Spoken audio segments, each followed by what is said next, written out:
Hello everyone আৰু এয়া হৈছে মোৰ আগৰ ভিডিওটোৰ সেকেন্ড পাৰ্ট আৰু সকলোকে মোৰ মিনি ব্লগলৈ স্বাগতম জনাইছো আৰু এয়া আমি চিৰিয়াখানাৰ ভিতৰত খুমালো টিকেট কাটি তাৰ পিছত আমি দেখা পালো চিম্পাঞ্জি আৰু ববয়ে দেখি বহুত বেছি আৰু এয়া দেখিছেনে চিম্পাঞ্জিটোৱে কেনেকৈ একদম সাৰ্কাস দেখাই আছে চাই ভাল লাগিছিল বহুত সময় চালো চিম্পাঞ্জিটো তাৰ পিছত আমি আকৌ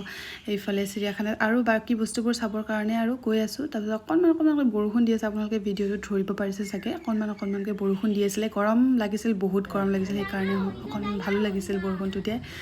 তাৰ পিছত এইফালে হৰিণা বা কিবা আমি ববক দেখালো তাৰ পিছত ককা আইতা এজোৰে একদম পুৰা ফুৰি আছে এই বয়সত দেখি ভাল লাগিল এই কাৰণে উঠাই দিলো তাৰ পিছত আমিও ফটো ভিডিও ললো আৰু এইফালে দোকানত খুমাই কিবা বস্তু অকমান ললো আৰু তাৰ পৰা ওলাই আহি আমি নেহেৰু পাৰ্কত আহিলো আৰু তাতে বহুত বেছি বৰষুণ পালো অলপ সময় আমি এনজয় কৰিলো ট্ৰেইনত উঠালো ববক তাৰ পিছত অকনমান ফটো ভিডিও তাকো খেলিবৰ কাৰণে পাৰ্কত লৈ গলো তাতে